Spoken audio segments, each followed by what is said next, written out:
el cirujano, el oncólogo médico, el radioterapeuta, el que maneja dolor, cuidados paliativos. Es una responsabilidad compartida. Entonces creo que cada quien vamos teniendo nuestro trabajo y al tener cada quien nuestro trabajo, hacemos que la responsabilidad sea para todos. Vamos a hablar de carcinoma in situ de mama. Obviamente, pues es un tema muy quirúrgico el carcinoma, el carcinoma in situ. Pues los invasores son un 70-80%, el in situ un 15-20%, y de estos un 80-90% son ductales, y un 5-10% son lobulares y enfermedad de Paget un 0,5 a 1%. De los lobulares hay muchos que los consideran como no cancerosos, ¿verdad? Si revisamos varias estadísticas, así es como lo mencionan, ¿verdad? Y las incidencias principalmente se comienzan a presentar los casos después de los 30 años de edad, tienen un pico aproximadamente a los 60 años de edad y está eh, llevado previamente por hiperplasias que son precursoras de los carcinomas ductales, que son a veces lesiones de aspecto benigno, que a veces conforman ciertas atipias y posteriormente conforman lo que son los cánceres.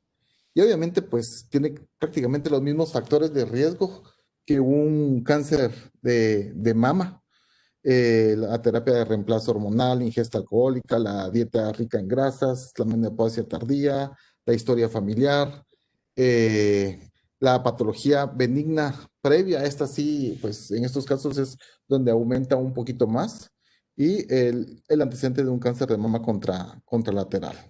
Efectivamente, los mismos riesgos que se tienen con el cáncer invasor de mama. Las pacientes premenopáusicas, las de menor riesgo, son a mayor edad de la menarquia y de un índice de masa corporal menor. Mayor riesgo cuando hay una historia familiar de patología mamaria, benigna o maligna, mayor edad del primer parto. Y posmenopáusicas, cuando el mayor riesgo es la enfermedad benigna de la mama, una historia familiar, edad y la terapia de reemplazo hormonal.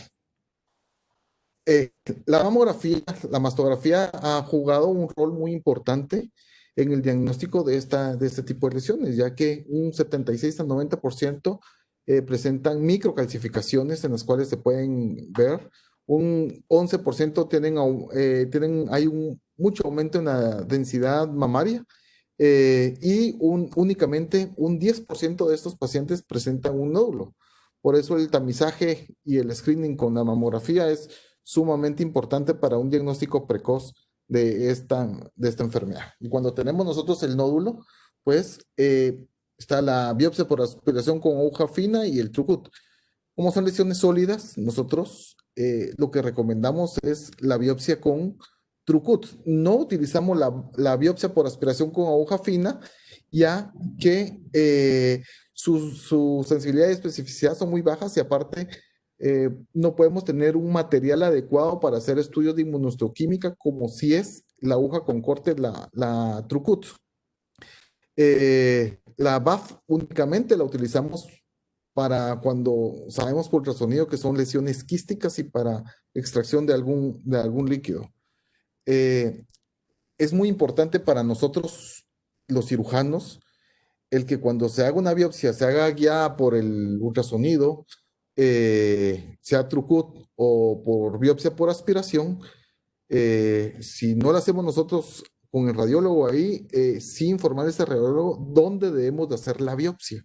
Porque recuérdense que este trayecto que el paciente en esta parte de aquí es el trayecto que posteriormente tenemos que quitar cuando se hace la cirugía, porque son áreas que quedan probablemente después contaminadas. Yo en mi oportunidad trabajo con una radióloga donde planificamos bien el sitio de la punción, porque el sitio de la punción se tiene que ir en el procedimiento quirúrgico. Obtenemos un buen material obtenemos buen material en los cuales se pueden en Natrucut hacer los estudios de inmunohistoquímica y la biopsia por aspiración, como les mencionaba, prácticamente para cosas líquidas. Epidemiología, como les había mencionado, del carcinoma lobular, pues ya con los tamizajes por las mamografías hay un aumento en el diagnóstico de esta patología. Y realmente es un grupo de heterogéneos neoplasias caracterizado por la presencia de células epiteliales malignas que crecen dentro de los conductos, el carcinoma ductal, sin rebasar la membrana basal. Esto es lo más importante. Hay el concepto de la OMS, que es una proliferación neoplásica que se desarrolla en el interior del conducto con caracterización citológicas y arquitecturas atípicas. Y esto es lo que ustedes tienen que ver, que no rebase la membrana basal. A veces podemos ver lesiones grandes, palpables, nódulos grandes, pero está respetado este tejido conjuntivo que le llamamos membrana basal. Cuando lo rebasa ya es una lesión invasora. Es la diferencia entre un cáncer in situ y un cáncer invasor. Y obviamente pues hay una cascada del cómo va a ir siendo la evolución de los cánceres de mama, la hiperplasia ductal atípica. Recuérdense que estos hasta un 30% de los pacientes que tienen una hiperplasia ductal atípica pueden desarrollar un carcinoma ductal in situ y posteriormente estos carcinomas pueden tener lesiones microinvasivas, las cuales son que pueden salir más de 1 milímetro del conducto. La parte anatómica del conducto, que es este, y donde va a estar el conducto normal, donde va teniendo sus diferentes cambios, que son las hiperplasias, la hiperplasia ductal, donde ya hay un crecimiento del mismo, una hiperplasia ductal con atipias, hay una diferenciación celular en esta parte, carcinoma al in situ, y lo que le mencionaba, el microinvasor, y obviamente está invadido. Del carcinoma lobular, pues básicamente la forma en que este se va a ir dando es el siguiente, es de las lesiones que que están delimitadas en el ovulillo, ¿verdad? Y cuando invaden, se convierten en invasoras. Los carcinomas ductales han aumentado rápidamente, como les había dicho, por el creciente uso el tamizaje con las mamografías. Y principalmente se presentan con lesiones de microcalcificaciones. Los carcinomas in situ históricamente se dividen en comedocarcinomas, sólidos, crediformes, papilares y micropapilares. Del componente,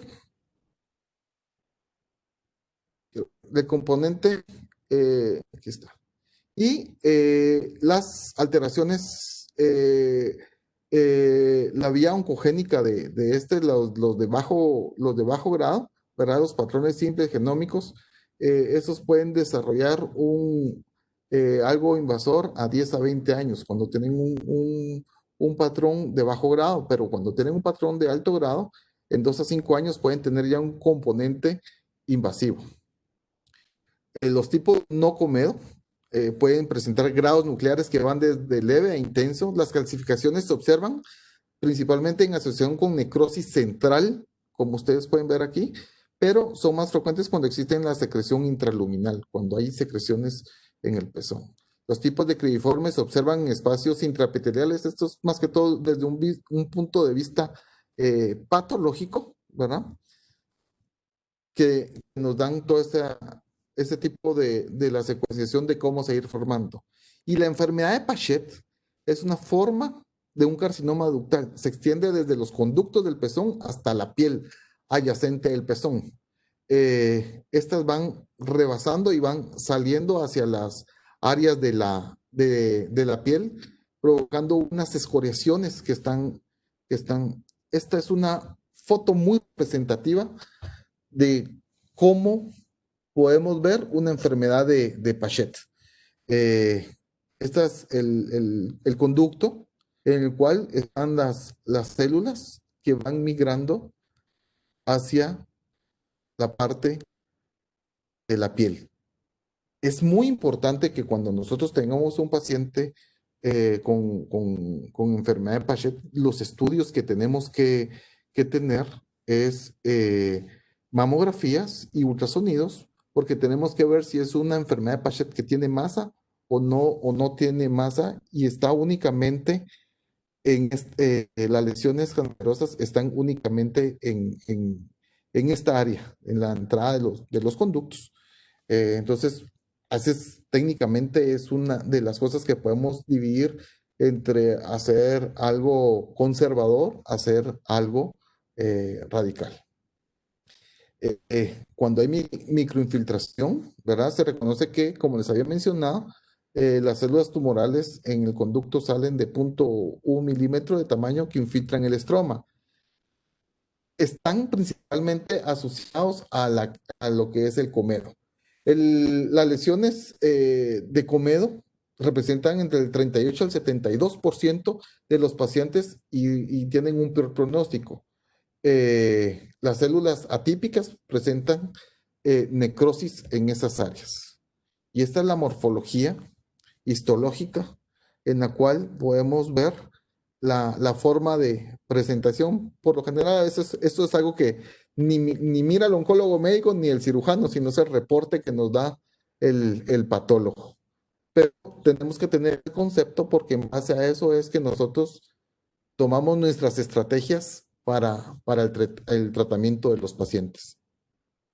Y es la forma en que se puede ver cómo, cómo se va a ir dando el crecimiento de las lesiones. Y en base a todo eso, las lesiones van a ir teniendo, van a ir teniendo los grados nuclear, la mitosis, y vamos dándole de menor a alto grado. El componente comedo es un 38-70%, como les había mencionado. El pronóstico no es muy bueno. El sólido es de un 11 a 15%. La proliferación compacta consiste ahí. La micropapilar de un 11 a 14, multicéntrico, o sea que puede estar en varias partes de la mama. El cribriforme, un 7 a un 20%, y está asociado a receptores hormonales positivos. El papilar, un 6 a 24%. El tipo no comedo, que hay una necrosis celular, usualmente en forma de células que crean una apoptosis celular. Y volvemos a repetir todo esto porque para nosotros desde el punto de vista a veces quirúrgico es muy importante el tener los conceptos porque esto nos puede hablar de la agresividad con que nosotros podemos diseñar una estrategia quirúrgica con los pacientes. El alto y bajo grado de los pacientes. A veces no es lo mismo tener desde el punto de vista histológico, manejar un paciente con una lesión papilar quiriforme sólida, que pueden ser de bajo grado o moderado, a tener un paciente con una lesión comedo. Recuérdense que estas posteriormente están más asociadas a recurrencias o a lesiones tipo invasivas. Y obviamente como los otros tipos de cánceres invasores, pues hay patrones de expresión genética, ¿verdad? Prácticamente igual, luminal A, B, HER2, basal-like, ¿verdad? Y el componente que nosotros necesitamos ver es evaluar la mamografía completa de estos pacientes.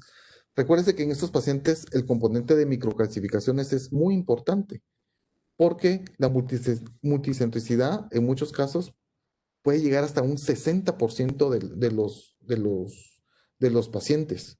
Y esto nos hace delimitar o ver el camino que tenemos que tomar entre hacer algo conservador o algo, o algo radical en los pacientes. Debemos de tener un conocimiento anatómico bien de estos pacientes. Es muy bajo, un 2 a 5% pueden tener eh, ganglios, eh, principalmente axilares, eh, y en base a eso es donde nosotros tomamos nuestras estrategias. Una cirugía conservadora, una mastectomía, una disección axilar. Cirugía conservadora es cuando nosotros podemos ver que tenemos un tumor pequeño de unos 3.5 centímetros y la relación que podamos tener con la mama del paciente, porque tenemos un tumor pequeño, pero una mama pequeña eh, no quedaría muy bien, o sea, la estética del paciente no sería muy buena. Una mastectomía, aunque tengamos una lesión pequeña, pero miramos múltiples microcalcificaciones en la mama, eh, tenemos que hacer una mastectomía. Y como estos pacientes, los ganglios, realmente el porcentaje es una incidencia muy baja, actualmente contamos para hacer ganglio en centinela con tecnecio. Y estos, con 3 ganglios que nosotros logremos quitar, podemos evidenciar si tiene o no con estudios, podemos hacer estudios transoperatorios.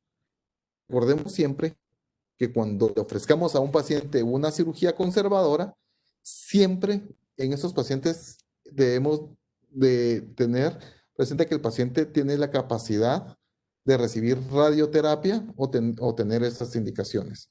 Si un paciente no por alguna circunstancia económica o por algún problema médico no puede recibir radioterapia, no hay que ofrecerle una cirugía conservadora.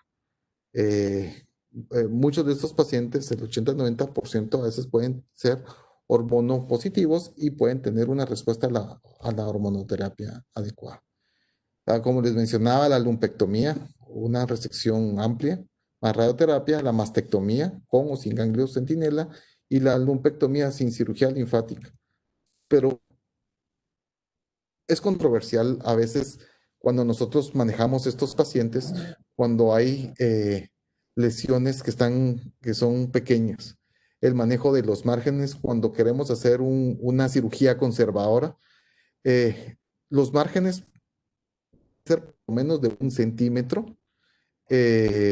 los consideramos adecuados. Cuando son márgenes menores de 1 milímetro, estos pacientes es un margen completamente inadecuado. Y cuando tenemos menos de 1 centímetro, eh, siempre vamos a tener una patología de menor riesgo de una recurrencia. Eh, por eso eh, yo les exhorto que debemos tener un margen por lo menos de 10 milímetros.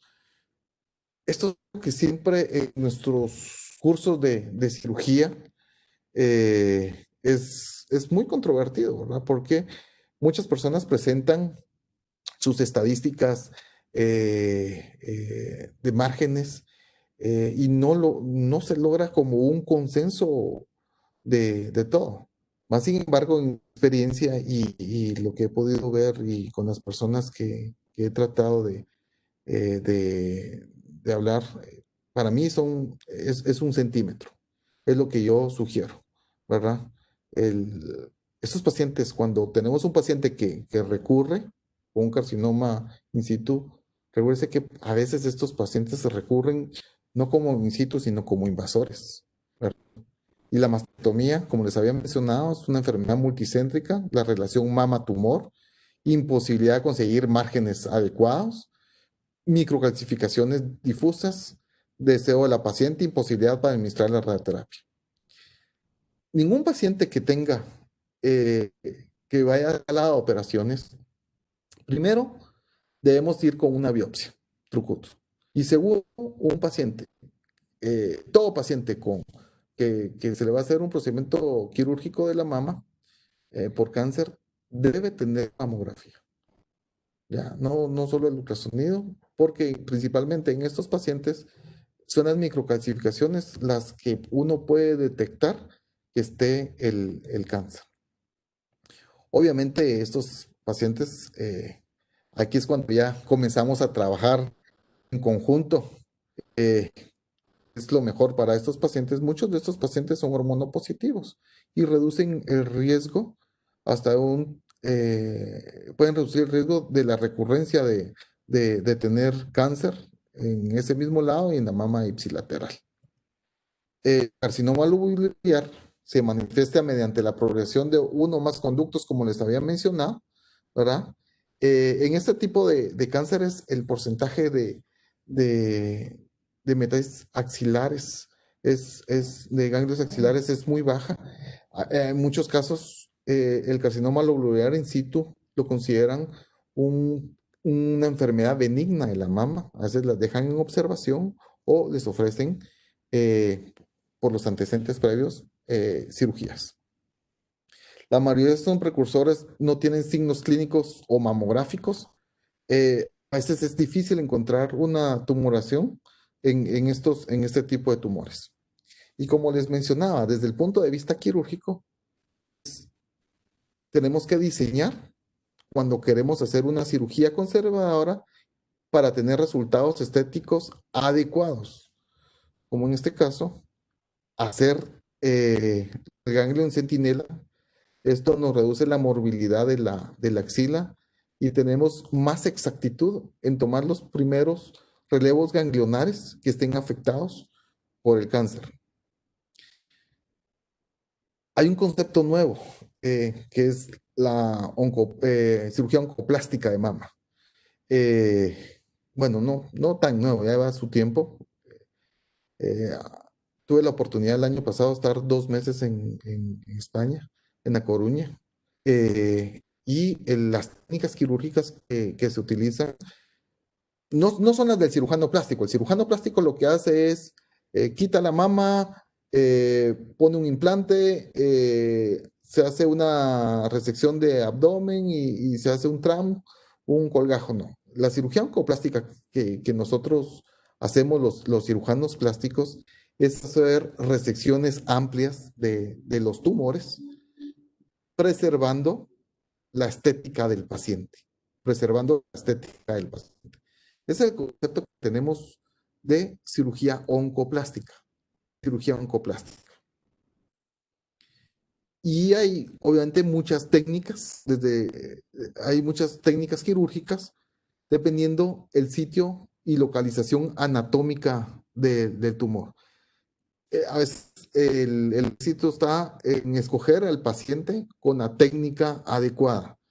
Esto nos ha reducido mucho muchas cirugías eh, eh, mutilantes o anteriormente hacíamos cirugías conservadoras que deformaban el pecho.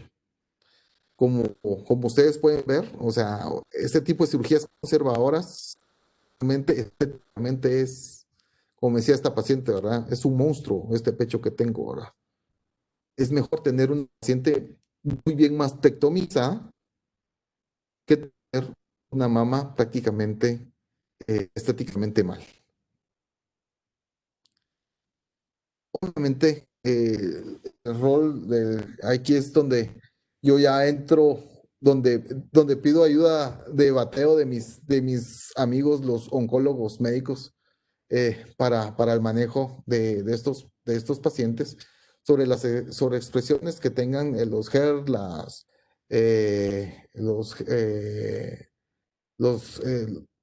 las hormonas y todo eso, para ir dando un manejo en conjunto con todos los pacientes. O sea, para darle el seguimiento a estos pacientes, ya que estos pacientes de entrada van a cirugía. Las variantes genéticas asociadas son prácticamente van a ser similares. Las conclusiones que les digo desde el punto de vista quirúrgico de lo que yo hago, ¿verdad? Es hacer una cirugía conservadora en aquellos pacientes que estéticamente podamos tener una adecuada estética redundando de la mama. El seguimiento de estos pacientes, pues es prácticamente igual que los pacientes que tenemos de cáncer invasor de mama. Eh, Estos pacientes, si les hacemos cirugía conservadora, siempre deben ir en combinación con radioterapia. La mayoría de estos pacientes son hormonodependientes, deben de recibir su tratamiento de su bloqueo hormonal. Recuerden, si estos pacientes recurren, tenemos que pensar que estos pacientes van a recurrir como tumores invasores, ¿verdad? Entonces, prácticamente es muy quirúrgico este tumor, ¿verdad? A diferencia de los invasores en los cuales prácticamente trabajamos en conjunto, ¿verdad? Yo diría que en los invasores el 80% lo hace el oncólogo médico y el 20% lo hace el cirujano oncólogo. Y este probablemente es al revés, pero sin lugar a dudas, cada caso es diferente. Tenemos que tener bien en cuenta que la vigilancia de estos pacientes para ver que no sean invasores, la debemos de llevar muy estrecha. Es muy importante pensar en la multicentricidad de estos pacientes. Por lo tanto, el hacer cirugías grandes, mastectomías, eh, creo yo que cuando son pacientes jóvenes, creo que se benefician, ya que podemos tener un adecuado control, ya que llevar el seguimiento de un paciente con una cirugía conservadora en un ductal donde hay siempre muchas microclasificaciones y tenga otras clasificaciones, nos puede dar el error de no lograr poder determinar a tiempo una enfermedad recurrente en este paciente. Gracias.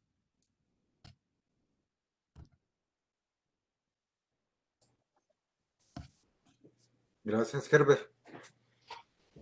Igual este tema voy a aprovechar en lo que se avientan los muchachos ahí. Fíjate, Herbert, nosotros siempre hemos visto el cáncer in situ como tributario a una mastectomía, más que a cirugía Ajá, conservadora, así ¿verdad? es. Ahorita me llama la atención esta parte, sobre todo al combinarla con radioterapia, ¿verdad, Herbert? Porque siendo uno asocia una cirugía conservadora a radioterapia, como bien decías, pero Así es. esta parte de tratar un carcinoma in situ sin infiltración basal con radio es la que de repente me generó, no estaba tan acostumbrado a escucharla, Sí, ¿verdad? Habría que ahondar en esa parte, sobre todo yendo por lo conservador de los tratamientos. sí. Y la otra que si tuvieras algún comentario, Herbert, em, eh, ¿crees vos que el cáncer de mama in situ es una sola enfermedad o es como una etapa evolutiva para un carcinoma infiltrante, solo que en diferente etapa de evolución, aunque uno lo detecta? Sí, yo estoy de acuerdo con vos de la mastectomía en el paciente con carcinoma ductal in situ. Esto lo hice por fines didácticos. Los pacientes que yo he manejado en lo privado, hasta institucionalmente cuando trabajaba en el Hospital Roosevelt, todos estos pacientes de carcinomas ductales in situ iban a mastectomía, porque el chance de curarse es completamente alto. Es completamente alto. Eh, la cirugía conservadora en estos pacientes, como bien decís, aunado con la radioterapia, y como yo les mencionaba, es muy difícil también llevar un seguimiento por las calcificaciones que se dan que se pueden confundir con la cicatrización del paciente. La evolución de estos pacientes, yo creo que es la otra pregunta es, sí, yo creo que estos carcinomas ductales ductales in situ, estos sí pueden tener un desarrollo a un carcinoma invasor en nuestro medio. Yo creo que en nuestro medio miramos mucho carcinoma invasor, ¿verdad? Más que in situ, como menciona la literatura. No sé cómo lo están viendo ustedes, ¿verdad? Creo que puede ser al revés, porque no tenemos tanto el mensaje. Y creo que esto ha sido producto, estos invasores, de la evolución natural que nosotros hemos tenido la oportunidad de ver en nuestras instituciones de los cánceres. ¿Verdad? Creo que puede ser al revés, porque no tenemos tanto el mensaje. Y creo que esto ha sido producto, estos invasores, de la evolución natural que nosotros hemos tenido la oportunidad de ver en nuestras instituciones de los cánceres. ¿verdad? O sea, nosotros vemos en los pacientes que están en etapa avanzada que probablemente estos iniciaron con un carcinoma ductal in situ, no lo tenemos documentado porque llegan muy tarde, pero sí, yo creo que es parte de la evolución de esta enfermedad. Recordemos que son 5 o 10 años, ¿verdad? A veces que puede desarrollar un in situ, un invasor en estos casos, ¿verdad? Y si miramos, nuestros pacientes no tienen la cultura eh, para hacerse un tamizaje adecuado a tiempo, ¿verdad? Sí, gracias. ¿Alguna pregunta de ustedes, Chops? Sí, buenas noches, doctor. Buenas Y noches. digamos, eh, cuando ya usted lo lleva para mastectomía, ¿usted es de la idea de si es posible de una vez la reconstrucción en el mismo tiempo o en al cuánto tiempo la recomienda usted? Vamos en los pacientes privados. Así es. Mira, si nosotros tenemos, aquí hay que evaluar muy bien al paciente de los carcinomas. Si nosotros evaluamos muy bien al paciente, si es un carcinoma ductal in situ, creo que estos son los pacientes que realmente se benefician de una reconstrucción inmediata, porque estos pacientes no van a recibir radioterapia postoperatoria, donde sí a veces es difícil el manejo porque hay si se les coloca una prótesis, puede haber una contractura de la prótesis, puede haber, si es un colgajo, una necrosis del colgajo porque los pedículos que quedan dando hacia el área donde está la mama pueden desvascularizarse, ¿verdad? Entonces puede haber una necrosis del colgajo. Entonces, estos pacientes de carcinomas ductales in situ creo que son los que se benefician de la reconstrucción inmediata.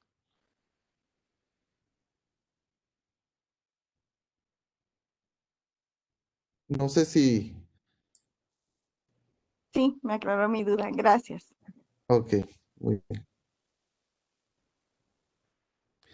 Perdón, de hecho nosotros en la clínica trabajamos con un cirujano plástico y hacemos nuestra planificación desde el inicio con el paciente. Si es un carcinoma ductal in situ, se evalúa para hacer la reconstrucción inmediata del paciente. Aquí viene otra cosa muy importante. El año pasado que estuve en el curso de mama, hablando de las reconstrucciones, yo sé que el doctor Betorazzi les va a dar un tema de reconstrucciones de mama. Eh, el Hospital de La Coruña, donde hicimos un entrenamiento, eh, hay algo muy psicológico del paciente, pero eso es para carcinoma invasor, ¿verdad? Que cuando se va a reconstruir y todo. Cuando el paciente ingresa a sala de operaciones, a hacerle la mastectomía, ellos evaluaron la psicología del paciente. Cuando ellos ingresaron al paciente para hacer la mastectomía y hacer la reconstrucción inmediata, lo que el paciente pensaba era que iba a salir con su mama como la otra. Y técnicamente eso no es así. O sea, el índice de satisfacción que ellos tuvieron no fue bueno.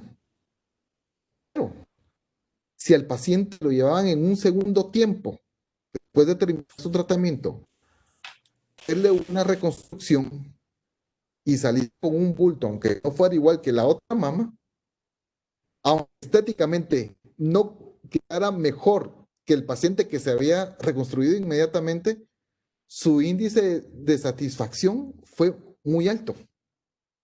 Entonces creo yo que también tenemos que jugar con la psicología de los pacientes cuando hacemos una reconstrucción mamaria en ciertos casos, ¿verdad?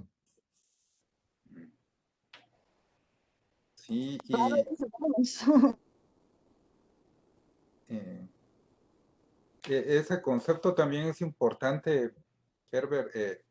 que mencionaba sobre la vigilancia en los carcinomas lobulares in situ, ¿verdad? Así es. Realmente que uno le diga al paciente, mira, tiene un cáncer, pero se lo vamos a dejar. Eso no, nadie lo acepta, ¿verdad? Nunca, nunca, yo en lo personal nunca lo haría. Sí, Creo que no, no, no, un cáncer es, aunque mencionan unas que es una enfermedad benigna y todo, no, yo creo que el tratamiento debe ser quirúrgico, ¿verdad? quirúrgico. Sí, Y eso se contrapone con los carcinomas lobulares infiltrantes, que aunque tengas un poco, ahí te dicen, bueno, hágale la mastectomía bilateral porque esos tienen mucho chance de bilateralidad. Eso es bien así es. chistoso, Sí, bien sí, sí, chistoso sí, el concepto. sí, sí. O sea, realmente son conceptos que yo creo que poco a poco se van, el doctor Hugo Castro con su práctica privada, pues es un libro para nosotros, porque hay cosas que se hablan, que se describen en los libros, pero realmente ya estando uno en la práctica privada y tener las características psicosociales del paciente es donde nosotros debemos determinar una conducta. Muy buenas noches, doctor. Gracias por la clase. Fíjese que yo tengo una duda y me quedé así como impactada por el hecho de que dice que pues lo mejor sería hacer una mastectomía a un carcinoma ductal in situ, cuando uno piensa que in situ pues puede ser algo, o sea, lo mejor sería conservador, ¿verdad? Pero me imagino que es porque no tenemos una masa o un tumor como tal, sino que tenemos el carcinoma y que puede ir en todo el ducto. No sé si es así la situación, disculpe. Sí, lo que pasa es que recuérdese que más que todo debemos de saber cómo es la biología de crecimiento de estos pacientes. Debemos de saber que estos pueden tener hasta una multicentricidad y multifocalidad, o sea, en la mama, hasta un 50 hasta un 60%. Entonces, podemos dejar de tratar cosas que no estemos viendo. Entonces, si usted tiene la oportunidad de curar a un paciente con cáncer, yo creo que con un tratamiento quirúrgico, de quimioterapia, radioterapias, creo que el paciente con cáncer tiene una oportunidad y este en específico, el carcinoma ductal in situ, la mastectomía es para mí el gol estándar en estos pacientes. Multicentricidad que puedan tener.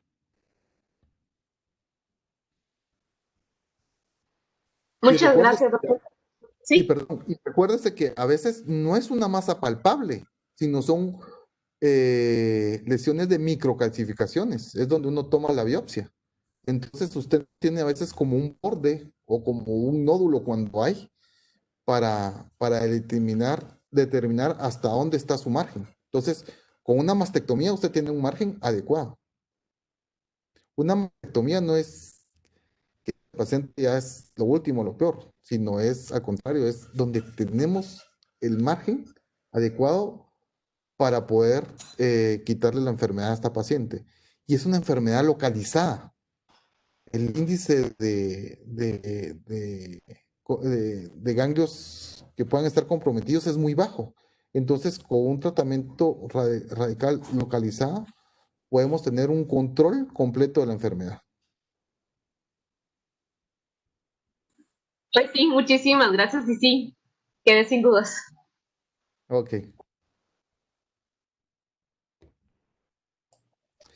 Eh, yo les quería preguntar a ustedes, nosotros en la clínica hemos tenido, aunque ustedes mencionan que, aunque se observa en la literatura que 40, 50 años, nosotros hemos tenido pacientes muy jóvenes con carcinoma ductal in situ. No sé cómo están ustedes en el IX. Fíjate que nosotros el 80% son tumores 3A o 3B, realmente in situ cacharemos uno o dos por año, fíjate que Así realmente eso es. refleja nuestra poca detección oportuna Sí. y Pues poco, ¿verdad? A pesar de que el cáncer de mama es el cáncer más taquillero y que todas las mujeres dicen, sí, sí, me examino, pero no, no se ve ese cambio en la clasificación como se ve en otros países como España, que ellos dicen el 80% son lesiones 1 o 2 y mucho, ¿no? Y ellos no están acostumbrados a ver estos tumores tan grandes como los nuestros, ¿verdad? Sí, Y a de nivel hecho, privado, me imagino que no llegan con nosotros porque están con ustedes, ¿no? Ya no llegan, ¿no? Que se resuelven de una vez ahí desde el punto de vista quirúrgico. Ujú. sí, pero te voy a decir yo mi caso. Yo siempre pido la opinión del oncólogo médico, ¿verdad? Porque siempre es bueno, creo yo, que el evaluar conjuntamente con el oncólogo médico este tipo de casos. Aunque se quede en que haya sido quirúrgico, pedimos la opinión del oncólogo médico. O sea, creo que es una responsabilidad compartida. O sea, es como cuando tienen pacientes los oncólogos médicos que no son quirúrgicos, pero le piden una opinión al oncólogo quirúrgico, ¿verdad? Y uno puede emitir su opinión, pero no es por eso porque no lo voy a operar, no lo voy a ver. O sea, creo yo que tenemos que, o sea, esta enfermedad, así como puede ser una enfermedad sistémica, debe ser también una enfermedad sistemáticamente compartida, ¿ya? O sea, realmente yo no voy a resolver lo de oncología médica cuando me manden un paciente, que muchos de los pacientes que me mandan para una evaluación o algo, no son quirúrgicos, son para quimioterapias, radioterapias, ¿verdad? Pero sí es bueno tener la opinión, o sea, es bueno, o sea, la oncología, tener residentes de oncología, creo yo que no debe ser la decisión tomada solo por una persona, o sea, esto es institucional o en lo privado, la responsabilidad es compartida, porque puede ser que yo no tenga un concepto más. Recuérdese que cuando uno está estudiando esto, ¿verdad? Y si yo estudio cirugía, probablemente uno estudia cirugía y un poquito más de qué le pueden dar los oncólogos médicos. Y los oncólogos médicos estudian todo lo de oncología más, pero van perdiendo, no saben las cosas, las nuevas técnicas quirúrgicas que nos puedan alimentar, que les puedan alimentar a decidir un tratamiento con estos pacientes. Por ejemplo, las cirugías, las nuevas técnicas de oncoplástica, de mama. De hecho, el otro año es el Congreso Latinoamericano de Cáncer de Mama. No sé si están enterados. El FLAN, que es en Ecuador, donde vamos a tener unas reuniones de lo que es oncoplástica de mama. Eh, Oncoplástica de mama que son, me refiero no a estar poniendo tantos implantes o eso, sino las técnicas de cirugías conservadoras para que anatómicamente no pierda la forma la mama. Vamos a tener un capítulo. De hecho, a mí me invitaron para participar en esa reunión, ¿verdad? Como profesor. Entonces, es bueno que estemos en perfectamente armonía, porque tenemos que hablarle al paciente, creo que lo mismo, el mismo concepto, ¿verdad? Porque si no, el paciente se pierde, ¿verdad? La decisión son de tres, de dos, del paciente y del médico, pero también es una responsabilidad tomada por el paciente. Uno les da las mejores cartas y ellos son los que tienen que tomarlas.